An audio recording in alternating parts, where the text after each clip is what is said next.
Hello class 11th. So today we are going to start with a very important topic of your chapter 1, which is some basic concepts of chemistry. So the topic is your stoichiometry and stoichiometric calculations. So before proceeding to the topic, you should very well understand mole concept. So mole concept you have already studied. So let us start the topic. So before proceeding to the topic, we should understand what is the meaning of stoichiometry. So basically stoichiometry stands for measurement of elements. It is a combination of two words, metry and stoichio. Metry means measurement and stoichio means element. So in this topic, basically we deal with the quantitative measurement of the elements. So basically in this, of course, you will be given a chemical reaction. Will be having reactants and products. So you have to quantitatively measure the amount of reactants used or the amount of product formed. So before doing the calculations of this topic, you need a balanced chemical equation. So balanced chemical equation is the requisite for these calculations, and you have already studied how to balance a chemical equation in class 10th. Also in 11th we have studied a little bit. We have recapitulated it. So let us take an example. So let us see, we have been given combustion of methane gas. So combustion of methane gas, if I start with, combustion means burning in presence of oxygen. So methane has a formula CH4. So since it is burning in presence of oxygen, so methane plus oxygen gives CO2 gas and your water. Any hydrocarbon when burns gives carbon dioxide and water. So then I have already mentioned the physical state. Here water I had taken in the form of gas. Now what the information I can derive from this equation? I can derive the information that when 1 mole of methane is reacting with 2 mole of oxygen, 1 mole of carbon dioxide is formed and 2 moles of water is formed. So it is in terms of mole. Now if I talk about in terms of mass, तो 1 mole का कितना मास होता है? 16 ग्राम. तो 16 gram of methane reacts with 1 mole of oxygen has 32 gram mass. So 2 into 32, 64 gram of oxygen to form 44 gram of carbon dioxide and 36 gram of water. ये मैंने कैसे calculate किया है? मोल मास से आप पहले ही पढ़ चुके हैं, how to calculate molecular mass and molar mass. Now in terms of molecule, आपको पता है 1 मोल में कितने मॉलिक्यूल होते हैं? Na molecule which reacts with 2 Na molecules to form Na molecules and 2 Na molecules of water. अगर मैं इसको और माइन्यूट लेवल पे देखूं तो माइन्यूट लेवल पे क्या कह सकती हूँ कि 1 मॉलिक्यूल कितने के साथ रिएक्ट कर रहा होगा? 2 मॉलिक्यूल ऑफ ऑक्सीजन के साथ, और बना क्या रहा होगा? 1 मॉलिक्यूल ऑफ कार्बन डाइऑक्साइड और 2 मॉलिक्यूल ऑफ वाटर. नाउ अब हम बात करते हैं वॉल्यूम की. जब भी हम वॉल्यूम की बात करते हैं तो हम एसटीपी पे सिर्फ गैसेस की वॉल्यूम पढ़ते हैं. तो gases STP, volume at STP की अगर हम बात करें तो मैं कह सकती हूँ 1 मोल की वॉल्यूम कितनी होती है मीथेन की? 22.4 litre. Reacts with 2 into 22.4 liter of oxygen to form 22.4 liter of carbon dioxide and 2 into 22.4 liter of water. Since you know that 1 mole of any gas has 22.4 liter of volume at STP. Now whenever volume is asked, it is always asked for gases. If it is asked for solids and liquids, you have to calculate it using the relation density is equal to mass upon volume, and volume is equal to mass into density. So first of all in solving the questions related to stoichiometry में question कैसे आएगा? आपसे कुछ reagent दिया होगा, पूछा जाएगा इस रिएजेंट से कितना दूसरा रिएजेंट रिएक्ट करेगा या इस रिएजेंट से कितना प्रोडक्ट बनेगा. तो बेसिकली आपको सबसे पहले एक बैलेंस्ड केमिकल इक्वेशन लिखनी है. You have to write a balanced chemical equation. So कैसे क्वेश्चन को सॉल्व करना है ये हमें एग्जाम्पल से ही समझ में आएगा. So let us take an question and let us solve it. So your question is, how many grams of oxygen is required to completely react with 0.2 gram of hydrogen to yield water? Also calculate the amount of water formed. So as the question is understood, यहाँ पे water formation की बात हो रही है. पूछ रहा है कि कितने ग्राम ऑक्सीजन लगेगा अगर हमें किससे रिएक्ट कराना है? 0.2 ग्राम हाइड्रोजन से. बनाना क्या है? वाटर. तो सबसे पहले आपने क्या लिखी? एक balanced chemical equation for the formation of water which is your hydrogen plus oxygen gives water. मैंने इसको बैलेंस कर लिया. अब क्वेश्चन में ग्राम्स की टर्म्स में पूछा तो सबसे पहले मोल की टर्म में इन्फॉर्मेशन लिख लेते हैं. ग्राम यानी मास की टर्म में पहले मोल लिख लेते हैं. तो मोल की टर्म्स में क्या है कि 2 मोल कितने के साथ रिएक्ट करते हैं ऑक्सीजन के? 1 mole to form 2 moles of water. Basically moles are what? Here moles are what, here the moles the stoichiometry coefficient से पता लग रहा है हमें क्या है। स्टिशियोमेट्री कोफिशिएंट्स क्या होते हैं, एक बैलेंस्ड केमिकल इक्वेशन में जो प्रीफिक्सेस होते हैं ये न्यूमेरिकल, इनको हम क्या कहते हैं, स्टिशियोमेट्री कोफिशिएंट्स कह देते हैं। अब मास की टर्म में अगर मैं बात करूँ तो 2 मोल का कितना मास हो गया, 4 ग्राम।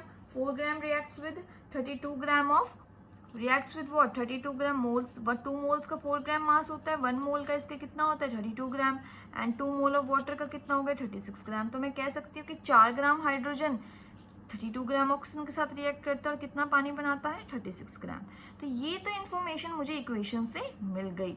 अब बात आती है क्वेश्चन की। तो क्वेश्चन में कह रहा है कि कितने ग्राम ऑक्सीजन चाहिए to completely react with 0.2 gram of hydrogen, यानी कितनी ऑक्सीजन लगेगी हमें, कितने से रिएक्ट कराना है, अगर 0.2 ग्राम ऑफ हाइड्रोजन से रिएक्ट कराना है। तो इसके लिए आपको फॉलो करने पड़ेगा यूनिटरी मेथड। तो यूनिटरी मेथड लगाने से पहले आप देखिए कि आपको क्या इन्फॉर्मेशन है। आपके पास ये इन्फॉर्मेशन है कि 4 ग्राम हाइड्रोजन कितने के साथ रिएक्ट करता है ऑक्सीजन के, 32 ग्राम के साथ, यानी 4 ग्राम of hydrogen reacts with 32 gram of oxygen. तो अब आपसे कितने के बारे में पूछा है, 0.2। तो पहले 1 ग्राम देख लेते हैं। तो 1 ग्राम ऑफ हाइड्रोजन किसके साथ, कितने के साथ रिएक्ट करता है, रिएक्ट्स विद 32/4, यानी 8 ग्राम ऑफ ऑक्सीजन। यानी जो 1 ग्राम है हाइड्रोजन का वो कितने के साथ रिएक्ट करता है, 8 ग्राम ऑफ हाइड्रोजन के साथ रिएक्ट करता है। अब आपसे क्वेश्चन में पूछा कितने के लिए है, 0.2 के लिए। तो 0.2 gram of hydrogen reacts with 8 into 0.2, कितना हो गया आपके पास, 1.6 ग्राम ऑफ ऑक्सीजन था ये आपके पास, 1.6 ग्राम ऑफ ऑक्सीजन के साथ रिएक्ट करता है। तो बाय यूजिंग यूनिटरी मेथड आपने ये तो सॉल्व कर दिया ना। सिमिलरली आपसे पूछा है कि वाटर का अमाउंट कितना बनेगा, तो ये भी आपका बड़ा इजी है। आपके पास 4 ग्राम हाइड्रोजन कितना वाटर बना रहा है, 36 ग्राम ऑफ वाटर। 1 ग्राम कितना बनाएगा, 9 ग्राम ऑफ वाटर। और आपसे पूछा क्या है, आपसे पूछा क्या है कि 0.2 कितना बनाएगा, तो 0.2 कितना बनाएगा आपके पास, 1.8 gram of water. So in this way you can solve the question. So आपके पास अगर आप ध्यान दें, आपसे पूछा गया था कि 0.2 ग्राम ऑफ हाइड्रोजन के साथ कितनी ऑक्सीजन रिएक्ट करेगी। तो using the equation and unitary method you have solve the question. So now let us take an example, other example we take it so to better understand the topic. So the next example which is given to you is calculate the number of moles of CO2 formed when 10 gram of limestone is heated. तो आपको बताना है कि कितने number of moles of CO2 बनेंगे जब 10 gram of limestone को आप हीट करेंगे. तो लाइमस्टोन क्या होता है आपके पास, calcium carbonate. So we have calcium carbonate solid. When it is heated, it gives you calcium oxide, which is again a solid, plus CO2 gas. Of course, metal oxides are solid generally for metal of group 1 and 2. So solution here. So this is your limestone. So limestone is basically your calcium carbonate. Now number of moles of CO2 formed when 10 gram of limestone is heated. आपको यहाँ पे ग्राम और मोल की relationship है.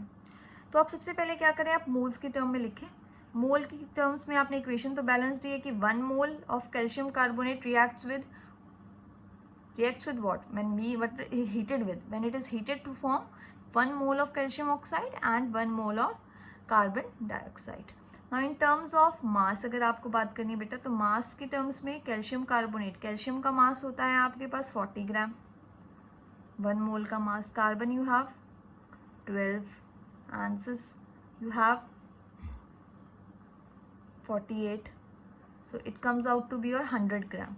So 100 gram gives you 56 gram and 44 gram. So I have used the data that calcium के लिए मैंने 40 ग्राम use किया है. आपको अच्छे से ये तो याद ही है, स्टार्टिंग में ही याद करवाए थे आपको.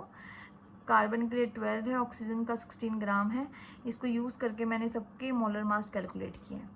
अब यानी आप कह सकते हो कि एक मोल जब डिकम्पोज होता है तो 1 मोल और 1 मोल बनाता है, यानी 100 ग्राम जो है जब limestone is heated it forms 56 gram of calcium oxide and 44 gram of carbon dioxide. Now in the question what is asked कि जब 10 ग्राम के लिए बताइए कितनी CO2 बनेगी। ये किसके टर्म्स में पूछा है आपके पास, मोल की टर्म्स में।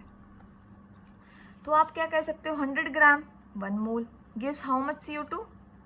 आपसे पूछा है मास एंड मोल की रिलेशनशिप, यानी मास और मोल के बारे में पूछा है। तो 100 ग्राम मास कितने मोल देता है, 100 ग्राम मास 44 ग्राम CO2 देता है, जो कि कितने मोल है, 1 मोल है। तो आप कह सकते हो कि 100 ग्राम of calcium carbonate gives 1 mole of CO2, 1 gram gives 1/100 mole of CO2, so 10 gram gives 1/100 into 10 which is equal to your 0.1 mole of CO2। तो यानी आपके पास 10 ग्राम ऑफ कैल्शियम कार्बोनेट कितने CO2 के मोल देगा, 0.1। So here we have use the mass mole relationship. तो basically इस type के क्वेश्चंस में आपको बैलेंस्ड केमिकल इक्वेशन लिखनी है, मोल्स लिखने हैं, मास लिखना है, और using that data you have to calculate the questions. So I hope you understand the stoichiometric calculations. So after stoichiometric our next topic is your limiting reagent। तो limiting reagent को करने से पहले आपको stoichiometry अच्छे से आनी चाहिए, क्योंकि अगर आपको stoichiometry नहीं आएगी तो आपको limiting reagent समझ नहीं आएगा। तो limiting reagent को पढ़ने से पहले आप अब तक क्या कर रहे थे, अब तक आपको जब भी stoichiometry के क्वेश्चन दिए जाते थे तो आपको क्या बोला जाता था, मान लीजिए एक रिएक्शन आपको दिया A + B is giving you C,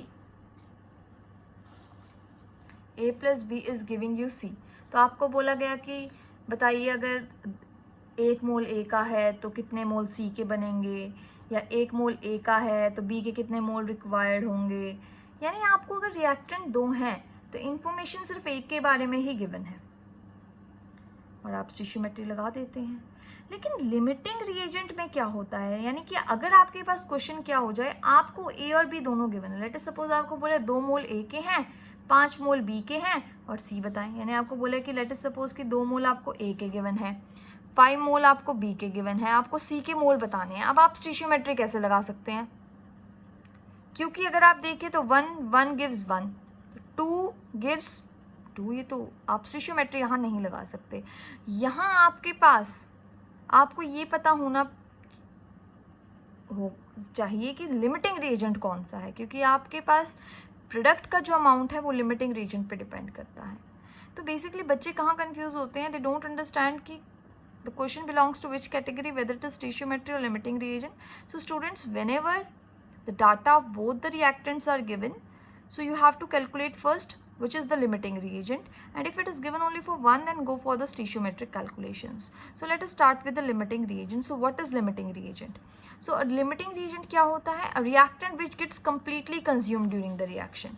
एक ऐसा रिएजेंट, यानी अगर आपके पास मान लीजिए 2 रिएक्टेंट है, उनमें से वो रिएक्टेंट जो रिएक्शन के दौरान पूरा ही कंप्लीट हो जाता है, पूरा ही कंज्यूम हो जाता है, उसको आप क्या कहेंगे, लिमिटिंग रिएजेंट। और आपका जो प्रोडक्ट का अमाउंट होगा वो किस पे डिपेंड करेगा, लिमिटिंग रिएजेंट पे। तो ऐसा क्या है, ऐसा क्यों होता है, इसको हम एक एग्जांपल से समझते हैं। लेट अस सपोज कि आपको सैंडविच बनाने हैं और 2 स्लाइस से आपके पास एक सैंडविच बनता है। तो आपके पास मान लीजिए 2 स्लाइसेस हैं और बाउल ऑफ मिक्सचर जो कि आपको सैंडविच के अंदर डालना है वो बहुत सारा है। लेट अस सपोज 1 बाउल है और आपको बनाना क्या है, सैंडविच। अब कितने सैंडविच बनेंगे किस पे डिपेंड करता है कि कितने स्लाइसेस है ब्रेड के। अगर 2 स्लाइसेस है तो एक ही सैंडविच बनेगा, चाहे जितना मर्जी क्या हो, मिक्सचर हो। यानी आपका लिमिटिंग रिएजेंट किस पे डिपेंड कर रहा है, यानी कि आपका सैंडविच बनना, स्लाइसेस ऑफ ब्रेड पे। This means that your limiting reagent is what, the limiting reagent is bread slices. So एक लिमिटिंग रिएजेंट वो रिएजेंट होता है जिस पे आपका प्रोडक्ट का amount form depends. So amount of product basically depends on limiting reagent. So whenever the question is given to you where the information regarding more than one reactant is given, so your first task is that you have to calculate which is the limiting reagent. Depending upon the limiting reagent, the amount of product can be easily calculated. So how will you calculate the limiting reagent? So to understand this, we are going to follow the certain methodology, and then I will demonstrate that with the help of an example. So what is the trick to solve it? So first of all, what you have to do is, first you have to write a balanced chemical equation. Again, like stoichiometry, here also you have to write a balanced chemical equations. Then you have to write the number of moles like we have written in the stoichiometry. Then stoichiometric coefficients. Now here the number of moles is what? Here the number of moles which is given in the question, and stoichiometric coefficients which you obtain from the equation, of course. Then you have to divide the number of moles by stoichiometric coefficients, and the least ratio obtained from which of the reactant will give you the limiting reagent. However, ये भी अब आपको समझ नहीं आ रहा होगा because it is generally steps. I will demonstrate the steps with the help of the example for your better understanding, and I hope that with this example you are able to clear this topic very well. So first of all मैं question पढ़ती हूँ. Question क्या है? 5 moles of A reacts with 20 moles of B. Calculate the number of moles of C formed. आपको A के कितने moles दिए हैं 5 और बी के कितने दिए हैं 20. आपको सी के निकालने हैं. इक्वेशन आपको अच्छे से गिवन है. तो इक्वेशन आपको क्या गिवन है? a + 2b gives you see. तो हमें सॉल्यूशन, तो हमें इक्वेशन दे रखे कि a + 2b gives you see. तो इक्वेशन हमें अच्छे से गिवन है. तो सबसे पहले हम इक्वेशन बैलेंस्ड, क्योंकि ये तो क्वेश्चन में गिवन है, सो इट इज बैलेंस्ड. ठीक है. अब आपको सबसे पहले क्या करना है? मोल्स. आपको मोल्स कहाँ गिवन है? आपको मोल्स गिवन है जो कि क्वेश्चन में कितने गिवन है? 5 मोल्स ऑफ ए गिवन है. बी के कितने गिवन है? 20 गिवन है. अच्छा, आपको सी के तो निकालने हैं, कितने बनेंगे? चलिए, आपको स्टीशियोमेट्रिक कॉफिशेंट्स आप निकालिए. कॉफिशेंट्स आपको गिवन है, कॉफिशेंट्स आपको इक्वेशन से पता लगेंगे. तो कॉफिशेंट्स आप ध्यान से देखिए. ए के आगे क्या है? 1, तो ये कॉफिशेंट हो गया 1. बी के आगे क्या है? 2. ठीक है जी. अब आपको बताना है which is the limiting reagent, क्योंकि आपका सी किस पे डिपेंड करेगा? सी डिपेंड करेगा किसके ऊपर? लिमिटिंग रिएजेंट, LR के ऊपर. आपके लिमिटिंग रिएजेंट पे डिपेंड करेगा. तो your first task is that you have to find out which is your limiting reagent, then only you will be able to calculate the amount of C formed. So limiting reagent calculate करने के लिए सबसे पहले मैंने क्या किया? मैंने moles लिखे, वो मोल जो क्वेश्चन में गिवन थे. फिर मैंने क्या किया? मैंने कॉफिशेंट्स लिखे जो कि बैलेंस्ड केमिकल इक्वेशन या equation given in the question से मैंने निकाला. क्योंकि अब इसको आप बैलेंस क्या कर सकते हैं? ये तो आपको क्वेश्चन में ही गिवन है. ठीक है. अब लिमिटिंग रीजन निकालने के लिए आप पहले कॉफिशेंट्स देखिए. ए की आप बात करिए. ए आपको किसका रेशियो निकालना है? Ratio of moles to coefficient. तो ए का क्या हो गया? 5/1.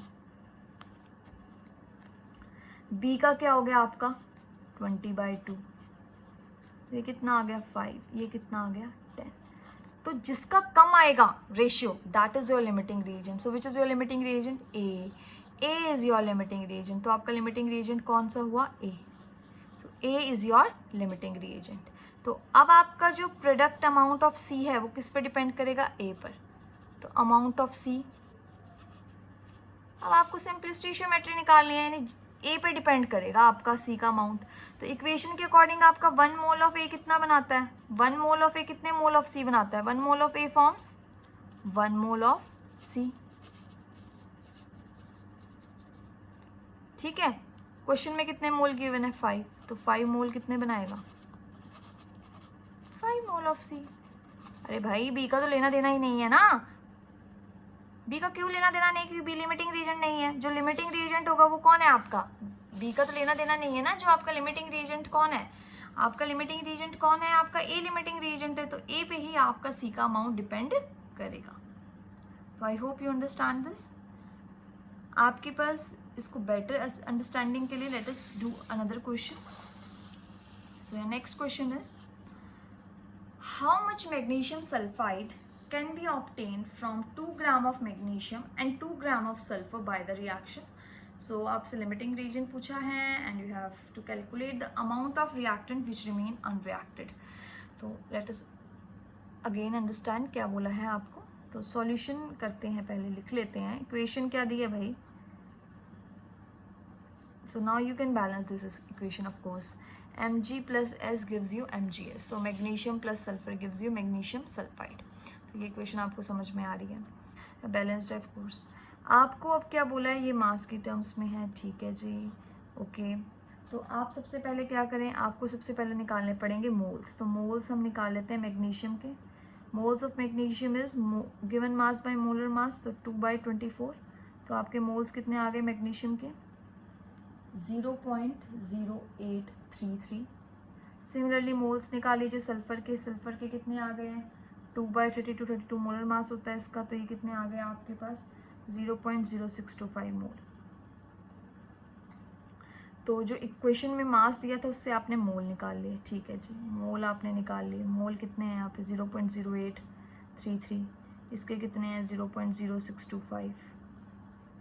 ये तो आपको बताना है ना कितना बनेगा। अभी कितना बनेगा ये किस पे डिपेंड करता है, लिमिटिंग रिएजेंट पे। तो आपका पहला टास्क लिमिटिंग रिएजेंट है निकालना। लिमिटिंग रिएजेंट निकालने के लिए सबसे पहले आपको क्या चाहिए होते हैं, मोल। अब मोल क्वेश्चन में डायरेक्ट गिवन है नहीं, तो आपने क्या किया, सबसे पहले आपने मोल निकाले हैं। How you have calculated moles, you very well know that. Moles का फॉर्मूला क्या होता है, moles is equal to given mass of course in grams by molar mass. So आपको मास कितना गिवन था मैग्नीशियम के लिए 2 ग्राम, मोलर मास इज 24 ग्राम, तो आपके पास इतने मोल्स आ गए। देन सिमिलरली फॉर सल्फर अगर मैं बात करूँ, सल्फर के लिए आपके पास कितना मास गिवन था, आपको 2 ग्राम मास गिवन था, मोलर मास 32 होता है और इतने मोल्स आपके पास आ गए, तो मैंने लिख दिए मोल्स। अब स्टीशियोमेट्रिक कोएफिशिएंट्स आपने लिखा यहाँ कितना है 1 and 1। तो मैग्नीशियम के लिए अगर मैं बात करूँ, मैग्नीशियम के लिए क्या रेशियो आया है आपके पास, ratio mole by stoichiometric coefficient कितना आया 0.0833। For sulphur it comes out to be 0.0625। Now कम किसका है आपके पास, क्योंकि दोनों का स्टीशियोमेट्रिक कोएफिशिएंट 1 ही था। ये आपके पास कितना आया है, ये कितना आया है 0.0833। तो कम किसका है आपको समझ में ही आ रहा है, यहाँ पे सल्फर का कम है। जिसका कम है that will be your limiting reagent. So your sulphur is the limiting reagent.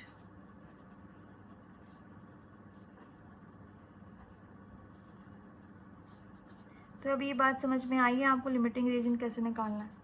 Main तो यही पे है आपका limiting reagent. If you know how to calculate then you can do any question. देखिए अगेन मैं एक बार समझा रही हूँ। सबसे पहले आपने मोल्स लिखने हैं। अगर क्वेश्चन में मोल नहीं गिवन है, मास गिवन है, मास से आपने मोल्स कैलकुलेट कर लिए। देन स्टीशियोमेट्रिक कोएफिशिएंट आपने लिख लिया, दोनों का रेशियो लिया, जिसके लिए रेशियो कम आएगा that will be your limiting reagent. So sulphur is limiting reagent. तो ये आपने लिमिटिंग रिएजेंट निकाल लिया, ठीक है। अब आपसे पूछे मैग्नीशियम सल्फाइड कितना बनेगा, तो मैग्नीशियम सल्फाइड कितना बनेगा वो किस पे डिपेंड करता है बेटा, इजी है, सल्फर पे डिपेंड करता है। So you know that amount of आपको अमाउंट ऑफ MgS निकालना है।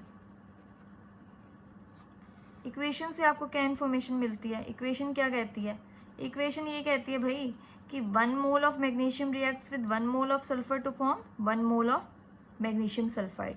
यानी 1 मोल ऑफ सल्फर क्या बनाता है, आपको सल्फर पे ही देखना है ना, क्योंकि सल्फर ही आपका लिमिटिंग रिएजेंट है। 1 मोल ऑफ MgS। तो आपके पास कितने मोल्स गिवन है सल्फर के, आपके पास सल्फर लिमिटिंग रिएजेंट आया है, तो सल्फर के कितने मोल्स आपको क्वेश्चन में गिवन है, जिसके लिए आपको निकालना है कितने मोल्स गिवन है आपको 0.0625 मोल ऑफ सल्फर। तो आपके पास MgS के भी कितने मोल बनेंगे, मोल ऑफ MgS। तो ये आपके पास आप कैलकुलेट कर सकते हैं। आपके पास मैग्नीशियम सल्फाइड का मोलर मास कितना होता है, मैग्नीशियम का आपके पास 24, सल्फर का 32, 24 + 32 इज योर 56। तो 0.0625 इंटू 56, ये आपका 24 होता है ना इसका मोलर मास, और इसका होता है 32। तो आपके पास ये आंसर आ जाएगा 3.5 ग्राम ऑफ MgS। तो 3.5 ग्राम ऑफ MgS बनेगा। तो हमने अब तक क्वेश्चन में पूछा था कितना मैग्नीशियम सल्फाइड बनेगा, वो हमने निकाल दिया। हमसे लिमिटिंग रीजन पूछा था, जो वो सल्फर था। जब तक लिमिटिंग रीजन नहीं निकलेगा तो ये तो निकलेगा ही नहीं। तो sulphur was your limiting reagent and you have calculated the amount of magnesium sulphide. So now the B part is left, which is your calculate the amount of reactant which remain unreacted। अब देखिए जो limiting reagent है वो sulphur था, वो तो reaction के दौरान खत्म हो गया। रह कौन गया, मैग्नीशियम। एग्जामिनर पूछ रहा है कि कितना मैग्नीशियम रह गया, ठीक है। तो आप देखिए Mg + S gives you MgS। तो आपके पास कितने मोल्स थे सल्फर के, इतने मोल्स थे। इसके कितने थे आपके पास, ये थे। तो ये तो ख़त्म हो गए रिएक्शन के दौरान। तो आपको बताना है मैग्नीशियम के कितने रह गए। तो अगर आप स्टीशियोमेट्री को देखें तो अकॉर्डिंग टू इक्वेशन इसका 1 मोल कितने मैग्नीशियम के साथ रिएक्ट करता है? 1 मोल के साथ। तो 1 mole of sulphur, 1 mole of sulphur reacts with 1 mole of sulfur reacts with 1 mole of magnesium. Therefore 0.0625 mole of sulfur reacts with 0.0625 mole of magnesium. So reacted moles of magnesium कितने आ गए? 0.0625. Total moles कितने थे magnesium के reactions में? 0.0833. So left कितने हो गए? Left which is of course जो लेफ्ट है वो तो रिएक्ट ही नहीं हुए ना, क्योंकि सल्फर तो रिएक्शन के दौरान सारा खत्म हो गया. सो ये कितने आया आपके पास? 0.0208 मोल. एंड ऑफकोर्स अगर आपको मास निकालना है तो मास की टर्म्स में आप इसको किससे मल्टीप्लाई कर दें? 24 से, जो कि आपके पास कितना आ जाएगा? 0.499 ग्राम. Thank you.